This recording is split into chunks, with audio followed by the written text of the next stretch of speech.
The morning rain drummed against the glass of a dark grey SUV, creating streaks that reflected the neon lights of Cedar Grill fast food restaurant number 19. Dressed in a coarse jacket and a baseball cap pulled low over his eyes, no one would recognize the middle-aged man stepping inside as Marcus Delaney, the founder of this restaurant chain, now relegated to an executive role behind the scenes. At 52, Marcus no longer appeared on the covers of business magazines, but he remained the soul of a brand once admired by casual dining enthusiasts for its meticulousness and human values. However, recent internal reports and customer feedback from Branch 19 had begun to unsettle him. Profits remained steady, but turnover rates had risen sharply, and employee satisfaction plummeted, signs that something was rotting from within, and Marcus wanted to uncover it himself. He chose the busy morning rush, the moment when staff were most likely to reveal their true nature under pressure. At the cashier, Marcus ordered a simple breakfast, egg sandwich and black coffee. He presented his internal card, reserved for the executive team, usually used to inspect the system, access data, or authenticate authority through payment. But instead of the familiar beep confirming approval, the screen displayed a quiet but cold message. Card invalid. Emily, the young cashier behind the counter, fumbled to withdraw the card, her hand trembling slightly, yet her eyes avoided his. She said nothing more than a near whisper, almost inaudible. "The card was declined, sir." Marcus glanced behind her to Rick Dalton, the shift manager, standing with folded arms leaning against the wall. The man, near 40, said nothing, but his sharp gaze was a warning. Emily's every move seemed controlled by that invisible force. Marcus smiled faintly, a smile almost unnoticed, then quietly took some cash from his wallet. He paid, thanked the young woman, then silently found an empty table in the farthest corner where he could observe the entire service counter and prep area. He hadn't come for breakfast. He came to listen, not to the machines, not to the sizzle of oil or the beep of the cash register, but to the silence, a silence that was neither normal nor natural, a sound that only exists where fear has replaced trust. And right there, Marcus knew he was about to uncover something long buried, not a technical error, but a deliberately concealed truth. Marcus leaned back in his chair, cradling the cup of coffee he'd just received, his eyes behind matte, framed glasses quietly scanning the space around him. The morning at Cedar Grill should have been the busiest time of day. Customers bustling in, orders being called out, laughter, and lively exchanges between staff and patrons. But all of that seemed strangled. Amid the crowded tables packed with people, an unusual silence prevailed. No one spoke loudly. No one truly smiled. Only the hiss of the coffee machine, the crackle of frying oil in the kitchen, and the harsh mechanical beeps of the cash register punctuated the air like a ticking countdown. He took a bitter sip of coffee, feeling the chill that wasn't from the air conditioning, but from the atmosphere between people. The staff behind the counter moved swiftly and with skill, yet something fundamental was missing. Life. They didn't interact beyond their work. No eye contact, no casual questions, no obvious sighs. Everything seemed driven by an invisible but constant pressure. The young faces looked tired, forcing half smiles as if fearing that showing real emotion would cost them something far greater. Marcus paid particular attention to Emily, the cashier from earlier. She processed orders impressively fast, but her expression seemed rehearsed. She smiled just enough, nodded at the right moments, returned change smoothly. But her eyes held a murky, nameless sorrow. It was as if she was straining to survive a role stretched across an entire shift. Every time she turned, her eyes flickered toward the far end of the counter, where Rick still stood with folded arms, watching silently. The manager didn't need to give orders. His gaze did the work for him. A paper bag holding a burger was accidentally dropped, producing a soft thump in the quiet. Yet no one looked up. Not a single glance returned, not even from the customers. No one smiled or complained. The scene played out like a silent drama, where everyone dared only to replay their part to a preset score. A forced smile, a mechanical nod, and then back to work as if nothing had happened. Marcus inhaled deeply and exhaled slowly. He had sat in restaurants like this of his own making, once surrounded by the vibrant sounds of youth, passion, and dedication. But here, all those sounds had been replaced by tension, stretched tight like an overstrained string. And the most dangerous thing was that everyone in this room knew it, but no one dared speak it aloud. The continuous ding from the cash register served as a silent reminder that the pace of work could not slow down. Emily still stood at the checkout counter, her small shoulders tense beneath the grey uniform shirt. Though her face held a professional smile, anyone paying close attention, like Marcus, could see the muscles in her cheeks had stiffened, as if that smile was no longer an expression of feeling, but a defense mechanism. A mask worn so long it left an imprint that couldn't be removed without a trace. The young woman, barely in her 20s, handled orders skillfully, yet her hands trembled slightly. Not enough to provoke customer complaints, but enough for a keen observer to sense something was wrong. Each time she confirmed an order, she checked it 3 times, eyes scanning the screen, then the printed receipt, then quickly over each item on the tray, as if a mistake would not only bring a reprimand, but trigger far graver consequences.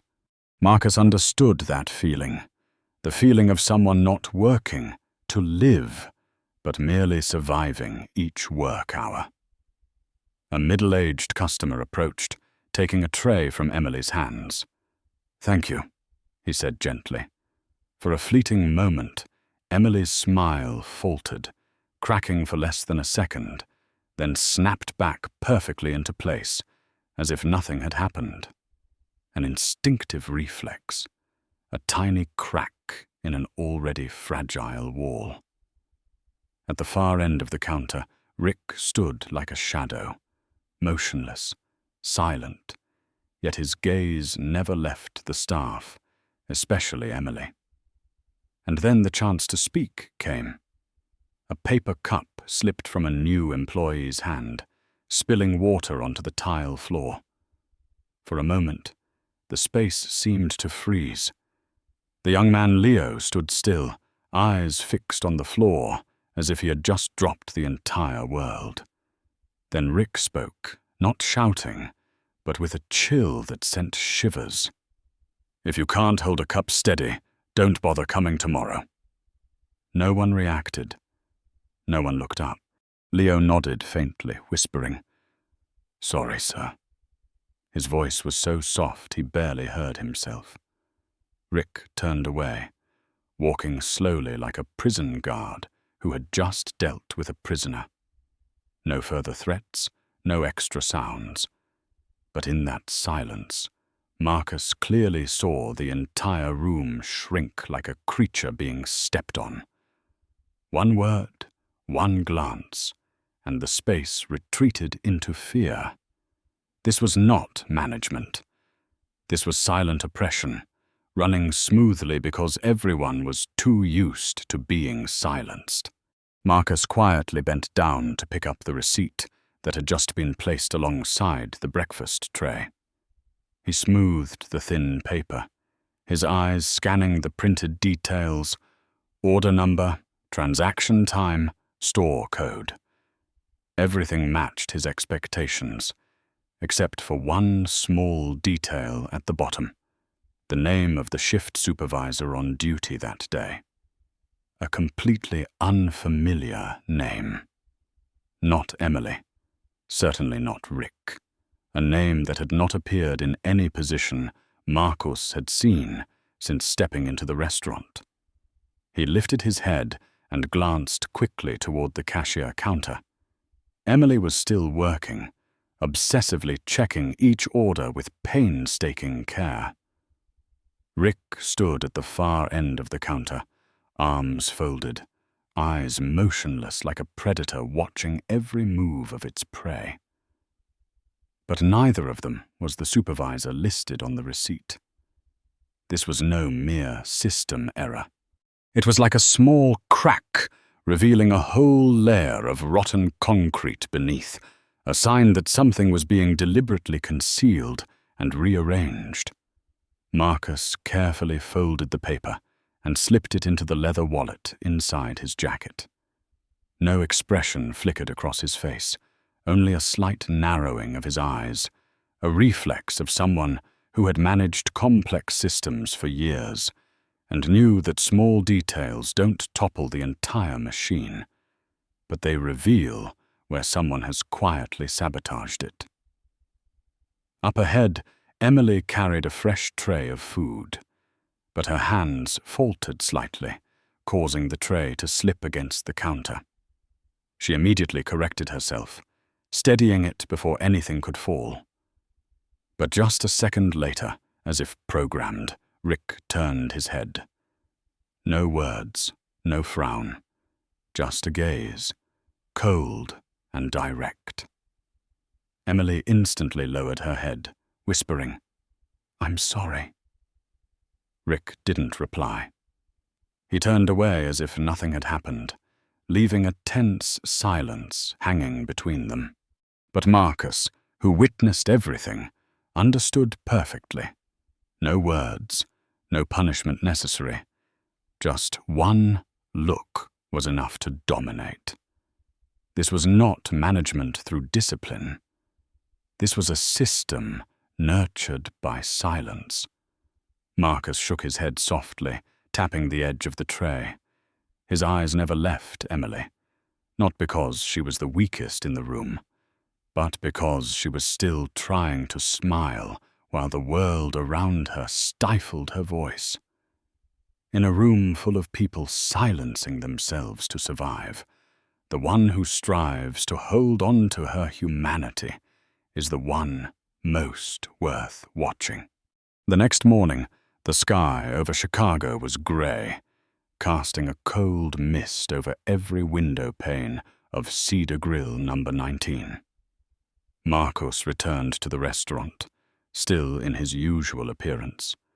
Dark, coarse jacket, baseball cap pulled low, steps slow like a familiar customer. He ordered the same meal, giving a slight smile to Emily, the young woman who surely recognized him, but said nothing. Her hands remained cautious as ever, eyes scanning each dish carefully before placing it on the tray. No one spoke loudly. No one smiled. Everything was in its place, yet cold enough to feel alien. Marcus didn't focus on the food before him. His gaze was fixed behind the counter, where the pace seemed to quicken every time Rick came into view. No words needed, no signals given. His presence was command.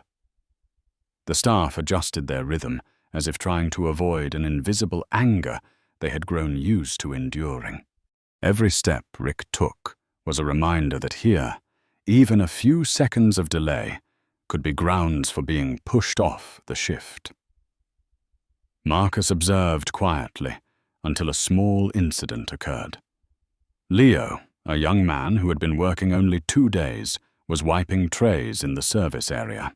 Rick walked by, stopped for exactly 3 seconds, and pointed toward the hallway behind the kitchen. "Go take a break." His voice was neither loud nor hurried, just steady, like a preset order. Leo furrowed his brow slightly. "I thought I was assigned to the counter today." Rick didn't stop. "You're mistaken." No one reacted. No surprised glances, no explanations. Leo hesitated briefly, then set the cloth down and walked to the back like someone being reassigned, not doing his usual job. Marcus didn't miss that detail. A new employee assigned to the counter, the position for customer interaction and learning communication skills, was suddenly pushed to the back of the kitchen to clean, all because of a single remark. No reason, no response, and no right to ask why. That was when Marcus began to understand more clearly how this place operated. Here, no one resisted. No one questioned orders, no matter how unreasonable. Because everyone knew, asking why was sometimes more dangerous than silently obeying. And that, more than any report, showed Marcus that tyranny didn't lie in the procedures, but in the way people learned they weren't allowed to choose. About 10 minutes later, Leo returned to the service area. His dark uniform was soaked around the stomach, sleeves rolled up, hands reddened from scrubbing something with a strong detergent. He said nothing, quietly grabbing a dry towel to wipe the sweat dripping from his forehead. Marcus waited until Leo passed the drink station, then leaned slightly toward him, speaking just loud enough. "Not an easy start, huh?" Leo gave a small, forced smile. "Yeah, I think their initial training is a bit special." He glanced around, then leaned in closer, lowering his voice. "Honestly, it doesn't feel like training at all. More like punishment." Those words weren't just a complaint, but a signal, a silent confirmation that Marcus's suspicions were more than intuition. Marcus said nothing at first. He looked down at Leo's hands, the skin around the knuckles dry and cracked, reddened by hot water or chemicals. An unfair price to pay for a new job that had barely lasted a week. He exhaled softly, eyes fixed on the young man. "Did you feel that from day one?" Leo nodded, this time without hiding it. "The very first day they had me standing in the kitchen washing my hands for 3 hours straight with no break. Everyone said I had to endure it to be allowed out front. I didn't dare ask why." He paused, then spoke slowly as if the words flowed from a disappointment deeper than just 2 days. "They don't want me to learn how to serve. They want to see when I'll collapse."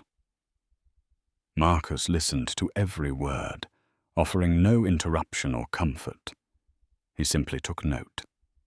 Because since the start of this undercover journey, he wasn't looking for confirmation from the system, which could manipulate data, but from people. And Leo, with his red hands and restrained voice, was a living report. A while later, Marcus stood near the hallway leading to the staff area. Next to him hung a clipboard with the shift schedule. He glanced quickly, eyes stopping at Emily's name. What made him frown wasn't that her name appeared, but the hours. Monday. Tuesday. Marcus had been here both those days. Emily had worked nearly 8 hours from morning till noon, a discrepancy that could not be coincidence. The handwriting on the schedule was neat and clear, Not Emily's. Definitely Rick's. Marcus pulled out his phone, snapped a quick photo, then slipped it back into his jacket pocket. The evidence wasn't enough to accuse, but enough to scrutinize. In a system where silence was the rule, every line like this was a silent confession, written, hung on the wall, and ignored by everyone. Marcus walked over to the condiment counter, holding a flattened ketchup packet as an excuse. Rick was wiping down the prep area with his back to the customers. Not missing the opportunity, Marcus approached, his voice low and casual.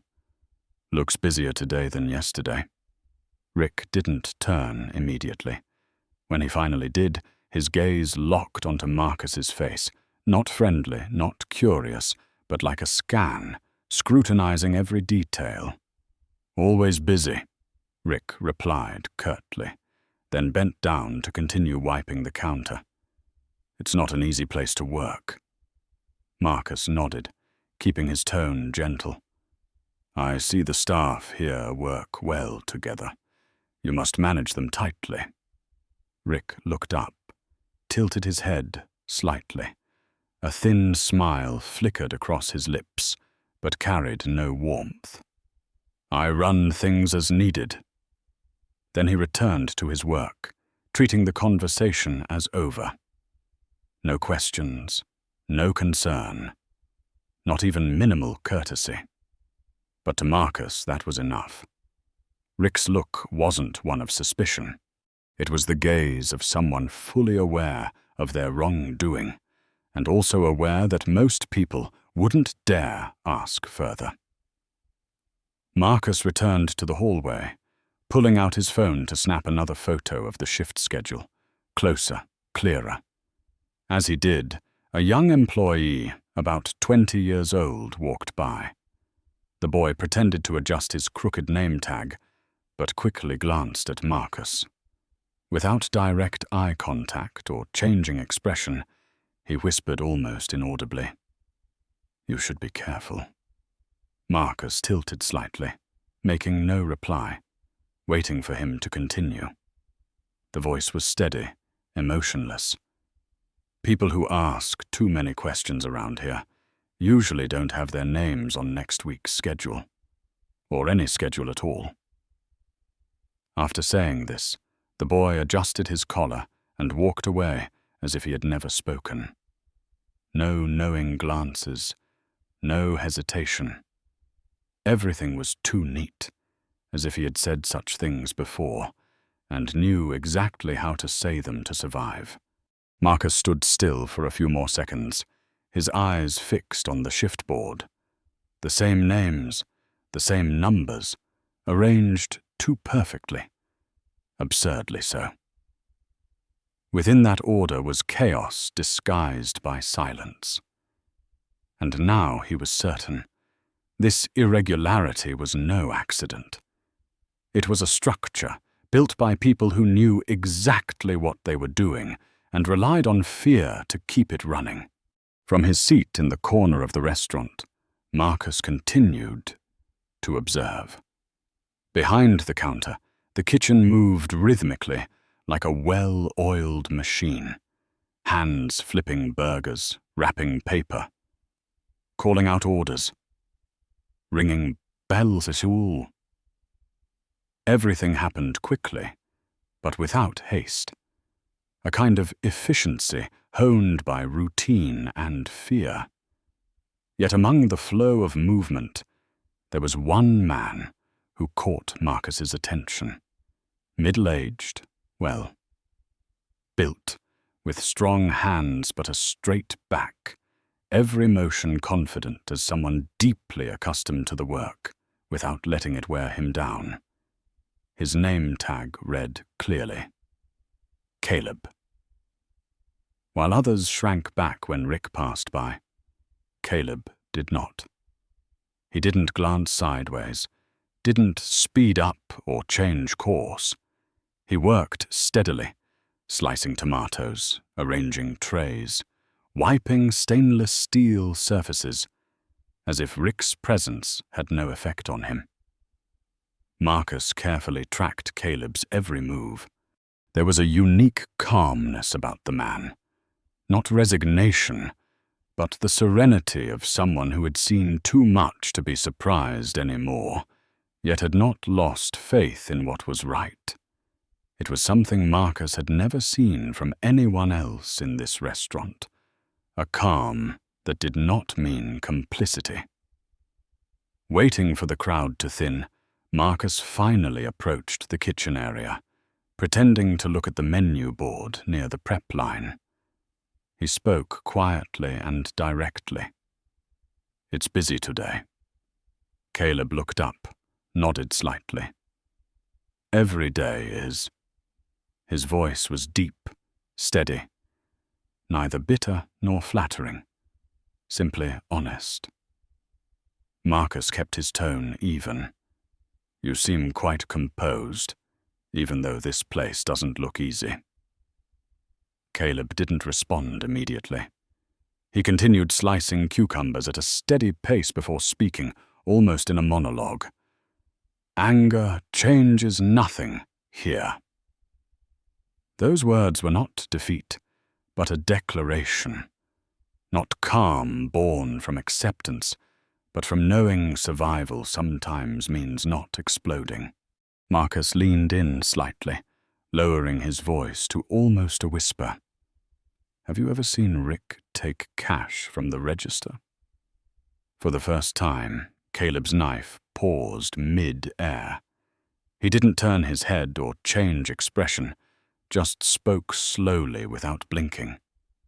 3 times. Marcus held his breath. "Are you sure?" Caleb nodded, eyes still on the cutting board. "Once after closing on Friday, twice earlier this week. Always said it was adjusting the inventory, but never recorded. No report, no receipt." Marcus stopped writing, jotting down a few quick notes in his pocket notebook. "And no one reported it." This time, Caleb looked up, staring directly at Marcus, not with sharpness, but with weight. Because anyone who spoke up disappeared from the schedule or vanished completely. He returned to his work as if nothing had been said, and in that moment, Marcus realized he had just found the first witness untouched by the system of fear. A candle still burning amid a kitchen swallowed in darkness. Marcus stepped back from the counter and sat down with deliberate calm. He pulled his phone from his jacket pocket, opened a voice recording app, and gently placed it on the table. His voice was deep and steady, like someone facing a fire without letting it consume him. Testimony from Caleb Ford. Witnessed manager Rick Dalton taking cash from the register 3 times. No logs, no receipts. Signs of threatening staff, if revealed. Operating model based on fear. Need to verify repeated behavior chain. The sizzling sounds from the kitchen, the occasional beeps of the cash register, the whispers of customers, all became the ambient soundtrack for the recording Marcus knew would be a crucial piece of evidence in the upcoming investigation. He stared at the phone screen for a long moment, then saved the file with the title. Cedar 19. First entry. That evening, in a small hotel room on the 7th floor, Marcus sat before an old but still powerful laptop, accessing the high-level internal operations system, a privilege reserved for top executives. He typed a string of keywords: operation adjustments, southern region, last 6 months.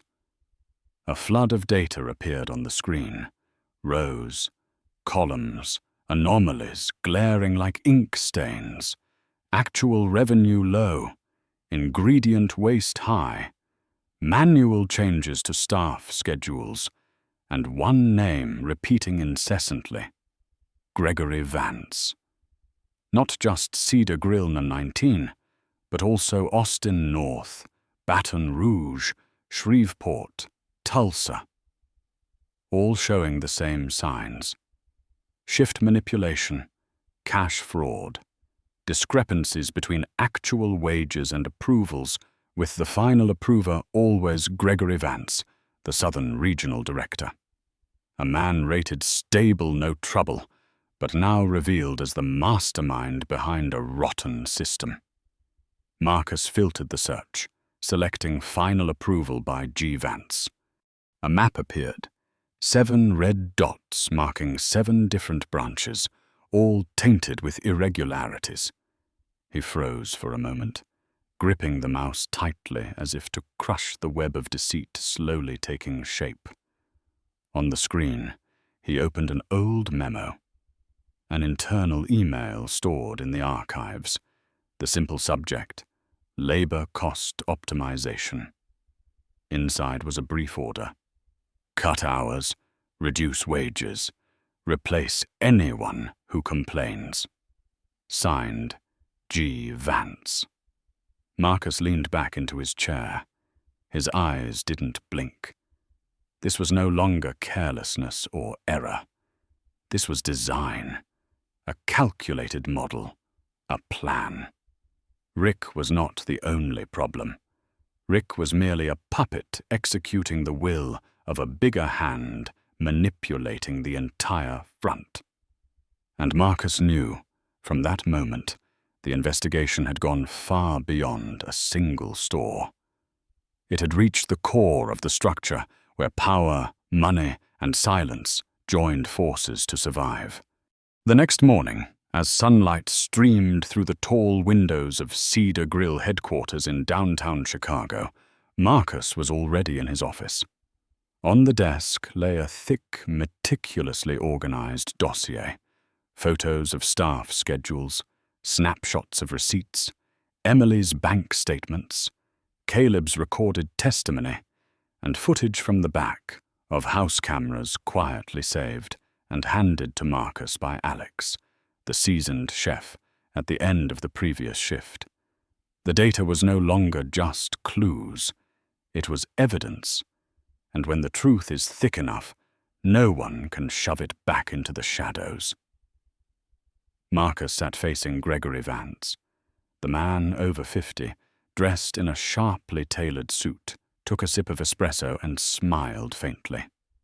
"Marcus, I hear you're paying too much attention to a few small branches," his tone dripping with thinly veiled contempt.